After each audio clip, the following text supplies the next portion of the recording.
Hello बच्चों, एक बार फिर से मैं आपके बीच सम इम्पोर्टेंट क्वेश्चन लेके फिर हाजिर हो गया हूँ। इस बार हम स्टार्ट करें चैप्टर 2 से एक्सरसाइज 2.2। सभी बच्चा पार्टी कैसी है? आई होप सभी अच्छे होंगे और बिजी होंगे अपनी स्टडी में। नेक्स्ट हम स्टार्ट कर रहे हैं एक्सरसाइज 2.2। तो 2.2 में वैसे तो बिल्कुल ही सिंपल क्वेश्चन है, क्वाड्रेटिक क्वेश्चन, उसके रूट फाइंड आउट करने हैं। तो फर्स्ट क्वेश्चन हम यहाँ से ले रहे हैं। तो फर्स्ट क्वेश्चन में क्या है, find the zeros of following quadratic polynomial and verify the relationship between the zeros and the coefficient। Means root निकालने क्वाड्रेटिक और इनका जो रिलेशन है वो आपको सेटिस्फाइड करना है, ठीक, क्या ये रूट आपके करेक्ट हैं या नहीं है। वैसे तो आप सभी को ये आते होंगे, लेकिन फिर भी जिन लोगों को नहीं आते हैं तो वीडियो को प्लीज़ स्किप मत करना और एंड तक जरूर देखना ताकि आप कुछ बेनिफिट यहाँ से ले सको।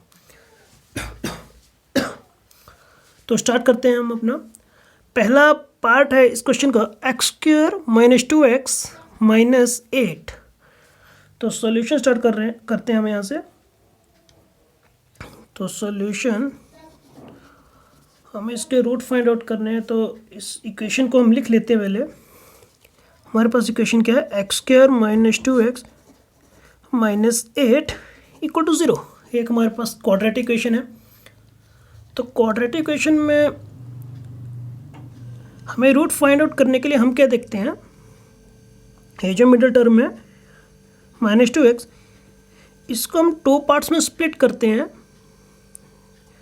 जब 2 पार्ट्स में मिडिल टर्म को स्प्लिट करेंगे तो हमारे पास प्लस या माइनस करने पे ये मिडिल टर्म आना चाहिए, -2 आना चाहिए मिडिल टर्म मीन्स। और जब इनका प्रोडक्ट करें तो फर्स्ट और लास्ट टर्म के प्रोडक्ट के इक्वल आना चाहिए। यहाँ पे आप देखो, तो यहाँ पर जो हमें सम चाहिए वो सम कितना चाहिए, हमें सम चाहिए -2। और अगर फर्स्ट और लास्ट का अगर प्रोडक्ट करें तो प्रोडक्ट कितना चाहिए हमें, -8। तो मिडिल टर्म को कैसे स्प्लिट करोगे, सिंपल, आपने जो भी आपका प्रोडक्ट है उसके ऐसे फैक्टर लेने हैं कि जिनको प्लस या माइनस करो तो आपके पास जो मिडिल टर्म है वो बन जाए। तो -8 के ऐसे फैक्टर लो कि हमारे पास कितना बन जाए, प्लस या माइनस करने पर -2 आ जाए। तो -2 के -8 के अगर फैक्टर देखें या फिर हम 8 के फैक्टर देखें तो कितना बनता है। 8 का फैक्टर देखो, अब तो आपके पास बनेगा 4 और 2। और जैसे 8 1 8 भी है, लेकिन हम वही फैक्टर लेंगे जिनको प्लस और माइनस करने पे हमारे पास मिडिल टर्म बन जाए। तो यहाँ पे ये वाला तो नेगलेक्ट कर देंगे, ओनली हमारे पास कौन सा फैक्टर रहेगा, 4, 2। अब हमने क्या देखना है कि सम कितना चाहिए माइनस में। तो इट मीन्स बड़े वाला टर्म हम किस में लेंगे, नेगेटिव में लेंगे, और जो स्मॉलर टर्म है वो किस में लेंगे, हम पॉजिटिव में लेंगे, ताकि जब हम इन्हें प्लस करें, जैसे देख लो यहाँ पे -4 और +2 जब ऐड करोगे तो हमारे पास कितना आएगा, -2। सम वाला कंडीशन तो सेटिस्फाई हो गया। और इन दो नंबर को प्रोडक्ट करने पे हमारे पास प्रोडक्ट वाला कंडीशन भी सेटिस्फाई होना चाहिए। तो -4 और 2 का मल्टीप्लाई करोगे तो कितना आएगा, -8। तो दोनों ही कंडीशन सेटिस्फाइड है। तो हमारे जो नंबर्स होंगे, जो इनके फैक्टर होंगे, वो कौन सा होगा, -4 और +2। तो नेक्स्ट हम यहाँ पे लिख सकते हैं x²। तो मिडिल टर्म स्प्लिट हो गया 2 पार्ट में, -4x और प्लस का 2x, -8 which is equal to 0। First और सेकंड में हमारे पास अगर देखो आप, तो यहाँ से x कॉमन आ जाएगा।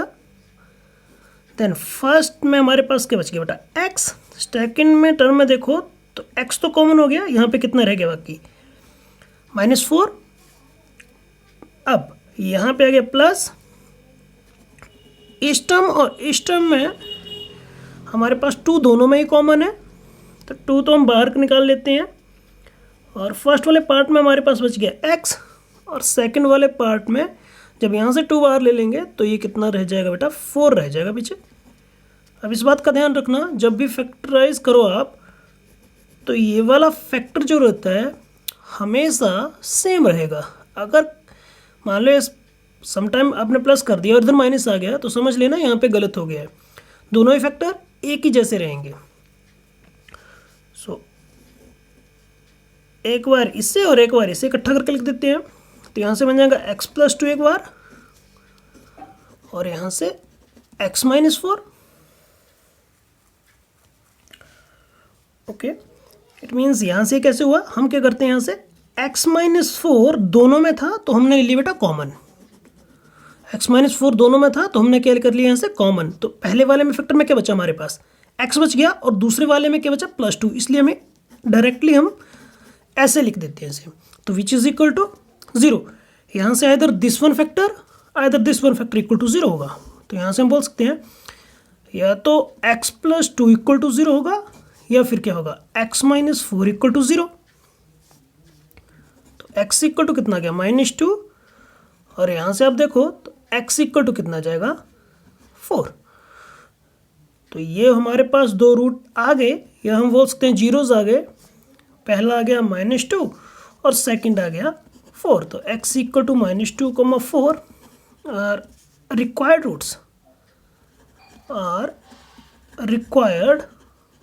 Roots, of given polynomial. Then question में आगे लिखा है कि verify the relationship between the zeros and coefficient. Zeros और कॉफिशिएंट का रिलेशन वेरीफाई करना है। सो चेक कर लेते हैं। तो वेरीफाई करने के लिए चेक कर रहे हैं हम कि हमारे पास तो रूट्स आ गए -2 और 4। तो हम ये लिख सकते हैं कि सम ऑफ रूट्स कितना होता है बेटा। सम ऑफ रूट्स सभी को पता है कि अगर जर्नल फॉर्म में देखें तो हम बोलते हैं sum of root means alpha plus beta. One root को हम अल्फा मान लें और सेकंड को हम बीटा मान लें, तो सम ऑफ रूट आ गया हमारे पास अल्फा प्लस बीटा। तो यहाँ पे अल्फा की जगह सपोज कर लो -2 और बीटा की जगह सपोज कर लेते हैं हम 4 है। तो सम ऑफ रूट्स कितना बन गया, हमारे पास 2 आ गया। और फर्दर हमारे पास सम ऑफ रूट के लिए जो फार्मूला है पॉलिनोमियल से, क्वाड्रेटिक से, तो वो किस तरह से है। तो सम ऑफ रूट के लिए हम क्या अप्लाई करते हैं, minus coefficient of x upon coefficient of x²। तो अब ये देखते हैं कि ये जो हमारा सम ऑफ रूट निकला है 2, क्या यह फॉर्मूला अप्लाई करने पे भी सेम आता है। अगर सेम आता है तो हमारा जो सॉल्यूशन है वो करेक्ट है। तो coefficient of x, quadratic equation में देखते हैं कोफिशिएंट ऑफ x कितना है, यहाँ पे -2 है, ऑलरेडी हमारे पास माइनस है इधर। और कोफिशिएंट ऑफ x कितना है, -2। और कोफिशिएंट ऑफ x² की बात करें हम तो x² के साथ कोफिशिएंट कितना है यहाँ पे 1। तो यहाँ पे हम लिख सकते हैं 1, minus into minus is plus. तो यहाँ पे भी 2 आ गया, और जो हमने रूट निकाले वहाँ पे भी डायरेक्ट जब किया तो वहाँ पे भी 2 आ गया। इट मीन्स हमारा जो आंसर है वो करेक्ट है। सो सेकंड करते हैं यहाँ पे product of roots. Product of roots के लिए हम जनरल अल्फा इंटू बीटा करते हैं। अल्फा मीन्स आपका एक रूट आ गया और बीटा दूसरा। तो अल्फा हमने सपोज किया था -2 और बीटा कितना किया था 4। तो 4 इंटू -2 इज -8। जर्नल जो रूल है उसके अकॉर्डिंग देखते हैं, constant term which is equal to constant term upon coefficient of x²। अब कांस्टेंट टर्म हम क्वाड्रेटिक में देखें तो क्वाड्रेटिक है x² -2 x -8। तो यहाँ पे कांस्टेंट टर्म कितना आ गया हमारे पास, -8। तो कांस्टेंट टर्म की जगह लिखते हैं हमने माइनस सर, और डिनोमिनेटर में हमारे पास कोफिशिएंट ऑफ x², तो कोफिशिएंट ऑफ x² हमारे पास कितना है 1। तो it means which is equal to -8। तो जर्नल जो फॉर्मूला है उससे और हमारे पास जो रूट निकले, अगर दोनों हमने अप्लाई किए तो दोनों ही सेटिस्फाइड कर रहे हैं हमारे गिवन कंडीशन को। So that's all about this question. इसी तरह से नेक्स्ट वाले क्वेश्चन है। सो नेक्स्ट फर्स्ट क्वेश्चन का ही हम पार्ट डिस्कस करते हैं एक और। सेकंड वाला इसी की तरह है, वो आप आराम से कर लोगे। एक और पार्ट देख लेते हैं ताकि आपको क्लियर हो जाए। सो नेक्स्ट हम पार्ट कौन सा लें, यहाँ से पार्ट 4 लेते हैं। फर्स्ट क्वेश्चन का पार्ट 4 कुछ क्वाड्रेटिक ऐसा दिया हुआ है 4u² प्लस 8u। सॉल्यूशन ही स्टार्ट कर दें हम यहाँ से, विच इज इक्वल टू 0। अब कुछ लोग तो इस फॉर्म को देख के घबरा जाएंगे कि किस तरह का फॉर्म है ये, 4u² plus 8u which is equal to 0। अगर यहाँ से देखो तो यहाँ पे कांस्टेंट टर्म मिसिंग है, तो उसका कोई इफेक्ट पड़ेगा नहीं आपके क्वेश्चन पे। हम जनरली यहाँ से स्टार्ट कर देते हैं। अगर दोनों ही पार्ट में देखो तो आपके पास 4 भी कॉमन मिल जाएगा और साथ में u भी मिल जाएगा। तो यहाँ पे फर्स्ट वाले पार्ट में बच गया u और सेकंड में कितना बच गया हमारे पास 2 विच इज़ इक्वल टू कितना 0।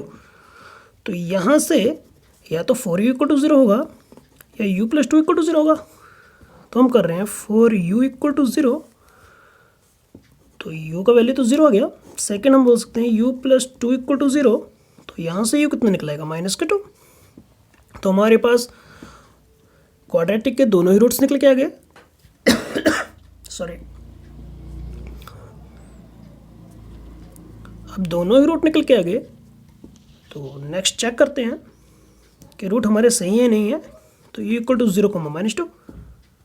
तो चेक कर लेते हैं सम ऑफ रूट कितना होना चाहिए, सम ऑफ जीरोस या sum of roots. Sum of roots की बात करें तो हमारे पास होना चाहिए अल्फ़ा प्लस बीटा हमारे फॉर्मूले के अकॉर्डिंग। और अल्फ़ा हम सपोज कर लेते हैं, यहाँ पे अल्फ़ा मान लो हम 0 को मान लें और बीटा मान रहे हैं -2 को। तो यहाँ पे बन जाएगा 0 plus -2 which is equal to कितना जाएगा -2।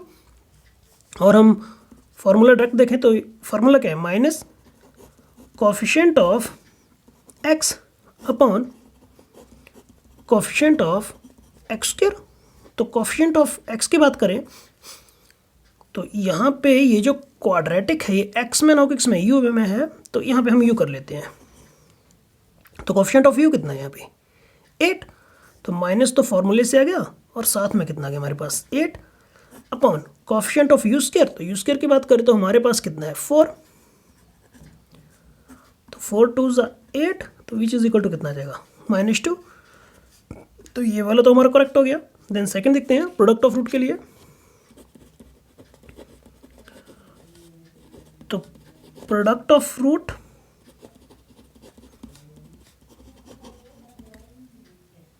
अल्फा इंटू बीटा,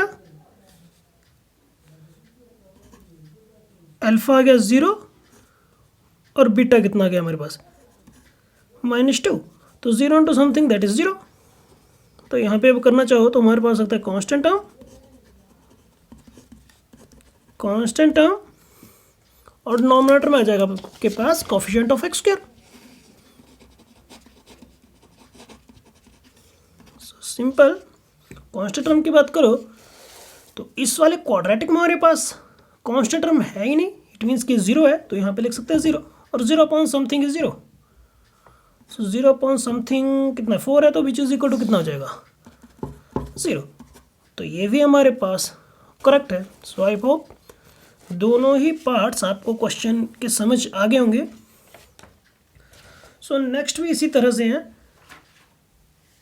सो एक और पार्ट डिस्कस कर लेते हैं यहाँ से, इसी का 5th पार्ट डिस्कस कर लेते हैं।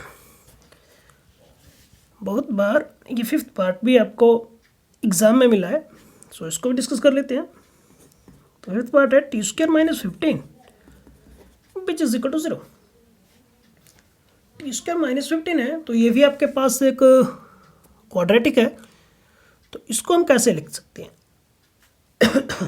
तो t² - 15 लिखने के लिए हम जनरल लिखें तो किसने लिख सकते हैं t², और यहाँ पे -√15 का स्क्वायर लिख दें विच इज इक्वल टू 0। तो कोई इफेक्ट नहीं पड़ेगा क्योंकि रूट के साथ स्क्वायर कैंसिल हो जाके हमारे पास पहले वाला टर्म बन जाएगा। तो यहाँ पे एक आइडेंटिटी लिख जाएगा that is a² - b² that is a + b into a - b। और a की जगह कितना है t -√15 और इधर हो जाएगा t + √15 which is equal to 0। तो यहाँ से हम बोल सकते हैं या तो एक पार्ट आपका 0 के बराबर होगा या फिर दूसरा पार्ट 0 के बराबर होगा। तो यहाँ से हम बोल सकते हैं आइदर t -√15 इक्वल टू 0 और t + √15 इक्वल टू 0। तो यहाँ से बन जाएगा t इक्वल टू √15 और सेकंड से t इक्वल टू -√15। तो ये हमारे पास दो रूट आ गए √15, -√15।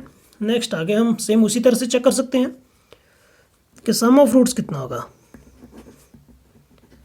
सम ऑफ रूट्स, अगर एक रूट को हम क्या मान लें बेटा अल्फा और इस वाले को मान लेते हैं बीटा मान लेते हैं। तो sum of root that is alpha plus beta which is equal to √15 plus -√15। तो दोनों आपस में कट जाएंगे, कितना जगह 0। अगर चेक कर रहे हैं तो हम सीधे बोल सकते हैं यहाँ पे माइनस कॉफिशिएंट ऑफ टी में क्वाड्रेटिक है तो यहाँ पे टी लिख देंगे upon coefficient of T square. Coefficient of T की बात करें तो यहाँ पे कितना बेटा 0, और 0 अपॉन समथिंग इज 0, तो ये बार तो करेक्ट हो गया। सेकेंड भी हम उसी तरह से चेक कर सकते हैं प्रोडक्ट ऑफ रूट्स के लिए। तो product of roots which is equal to alpha into beta, और अल्फा भी √15 है और बीटा की बात करें तो -√15। जब दो नंबर रूट में हो तो प्रोडक्ट करते तो सिंपल आपके पास नंबर लिखा जाएगा 15 साथ में माइनस, और चेक करने के लिए हम जनरल जो उसका रूल है वो लिख देते हैं constant term upon coefficient of x²। और कांस्टेंट टर्म की बात करें इसमें तो कांस्टेंट टर्म हमारे पास -15 कितना है, क्वाड्रेटिक देखो आप तो -15 हमारे पास कांस्टेंट टर्म है क्योंकि टी का टर्म है नहीं इसमें, -15 और upon coefficient of x², sorry यहाँ पे x² नहीं सॉरी t² लिखना है, तो t² का कोएफिशिएंट कितना है यहाँ पे 1, तो सिंपल वही आ गया हमारे पास -15। सो ये भी चेक हो गया।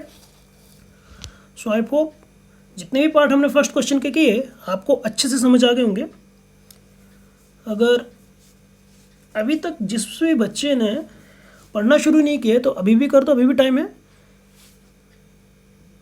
रेगुलर पढ़ोगे और प्रैक्टिस करोगे तो आराम से आप कर सकते हो, इतना ज़्यादा भी टफ नहीं है। पहले से ही सिलेबस काफ़ी रिड्यूस कर दिए गए हैं। सो हमने भी वही क्वेश्चन हम ले रहे हैं रिगार्डिंग HP वर्ड, रिगार्डिंग हम क्वेश्चन ले रहे हैं जहाँ पे आपको एक्सरसाइज 2.2 ही मिलेगा एग्ज़ाम में, और देन रिमेनिंग जो एक्सरसाइज हैं चैप्टर 2 से वो आपको एग्ज़ाम में नहीं आ रहे हैं, तो इसलिए हम HP बोर्ड के रिगार्डिंग ही क्वेश्चन ले रहे हैं। सो इनको पढ़ लो ताकि आपको कुछ हेल्प मिल जाए। सो फर्स्ट वाला क्वेश्चन तो आप नेक्स्ट रिमेनिंग पार्ट तो आप कर लोगे आराम से। सो हम सेकंड पार्ट कर रहे हैं, सेकंड क्वेश्चन ले रहे हैं। तो सेकंड क्वेश्चन में क्या है, सेकंड क्वेश्चन में ये बोल रहा है कि find a quadratic polynomial each with given number as sum and product of its zeros respectively। तो यहाँ पे कुछ हमारे पास इन्होंने रूट्स दिए हैं, रूट्स नहीं बल्कि इन्होंने कहा है कि सम और प्रोडक्ट दिया है कि जो भी रूट होंगे उनका सम और प्रोडक्ट इन्होंने गिवन है, तो हमें वहाँ से क्या निकालना है, क्वाड्रेटिक पॉलिनोमियल निकालना है। तो अगर हमारे पास अगर जीरोज़ हों या रूट्स हों तो उससे हम क्वाड्रेटिक पॉलिनोमियल आराम से बना सकते हैं। तो हम लिख सकते हैं कि if alpha comma beta with the roots of polynomial, या फिर पॉलिनोमियल ना बोल के हम क्वाड्रेटिक बोल दें, if alpha and beta be the roots of quadratic equation then equation can be written as can be written as. अगर alpha beta हमारे पास क्वाड्रेटिक इक्वेशन के रूट हैं तो जो भी क्वाड्रेटिक इक्वेशन है उसे हम कैसे लिख सकते हैं, तो उसे हम जनरल ऐसे लिख सकते हैं, दैट इज हम बोल सकते हैं कि x² माइनस अल्फा और बीटा हमने रूट लिए हैं तो alpha plus beta x plus alpha beta which is equal to 0। तो अगर हमारे पास अल्फा बीटा रूट हो तो क्वाड्रेटिक इक्वेशन हम इस तरह से रिप्रेजेंट करते हैं। तो फर्स्ट पार्ट में इन्होंने दिया है कि हमारे पास दो रूट हैं, एक लिखा है 1/4 और दूसरा कह रहा है ये -1 है। फर्स्ट पार्ट अगर आप देखो तो ये दिया हुआ है। तो यहाँ क्वेश्चन में क्लियरली मेंशन है कि given number as sum and product of zeros. तो पहले वाला सम की फॉर्म का है, दूसरे वाला प्रोडक्ट की फॉर्म का है। तो हम लिख सकते हैं यहाँ पे कि सम ऑफ रूट कितना होता है, हमें ये पता है सम ऑफ रूट्स। अगर अल्फा बीटा रूट है तो हम लिख सकते हैं अल्फा प्लस बीटा, और वो गिवन है कितना दिया है 1/4। और इसी तरह से हम बात करें तो प्रोडक्ट ऑफ रूट्स भी बन जाएगा। प्रोडक्ट ऑफ रूट्स जनरल हम लिखते हैं अल्फा और इंटू बीटा के साथ। तो यहाँ पे प्रोडक्ट ऑफ रूट्स कितना बताया इन्होंने -1। तो ये हमारे पास सम आ गया, प्रोडक्ट आ गया, दोनों ही वैल्यूज आ गए, सब्स्टिट्यूट कर देंगे इस इक्वेशन में, हमारे पास क्वाड्रेटिक बन जाएगा। तो दैट इज कितना बन जाएगा, या देयरफॉर तो गिवन जो क्वाड्रेटिक उसमें डाल रहे हैं तो बन जाएगा x square minus alpha plus beta is 1/4, तो अल्फा प्लस बीटा की जगह हमने कितना डाल दिया 1/4x और प्लस अल्फा इंटू बीटा कितने बेटा -1 विच इज इक्वल टू कितना 0। सिंप्लीफाई करोगे तो एलसीएम में बन जाएगा हमारे पास 4x² और यहाँ आ जाएगा -x और ये बन जाएगा -4 और डिनोमिनेटर में 4 विच इज इक्वल टू 0 और फर्दर इसे सॉल्व करो तो हमारे पास आ जाएगा 4x² -x -4 which is equal to 0। Required polynomial आ जाएगा, रिक्वायर्ड क्वाड्रेटिक।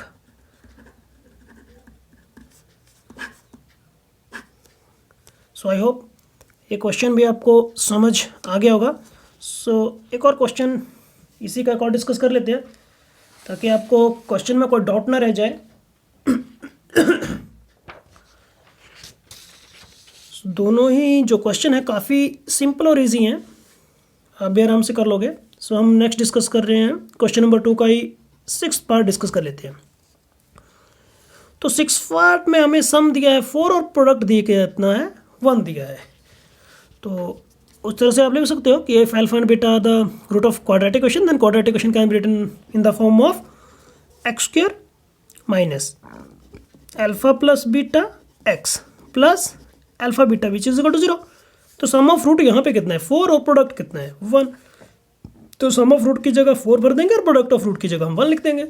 तो हमारे पास हो जाएगा x² minus 4x plus 1 which is equal to 0। तो रिक्वायर्ड इक्वेशन हमारे पास बन जाएगा। सो आई होप आपको ये प्रश्न अच्छे से समझ आ गए होंगे। सो इतना ही था। HP बोर्ड में 2.2 ही एक्सरसाइज आनी है बोर्ड में इस बार। तो अब तक के लिए इतना ही। नेक्स्ट हम चैप्टर 7 में सम इम्पोर्टेंट क्वेश्चन के साथ आपसे फिर मिलेंगे। सो तब तक पढ़ते रहिए, रिवाइज करते रहिए। जितना रिवाइज करोगे उतने आपके कॉन्सेप्ट क्लियर होंगे और एग्ज़ाम भी अच्छे होंगे और मार्क्स भी अच्छे आएंगे, स्कोर भी अच्छा करोगे। सो पढ़ते रहो। सो तब तक के लिए बाय बाय।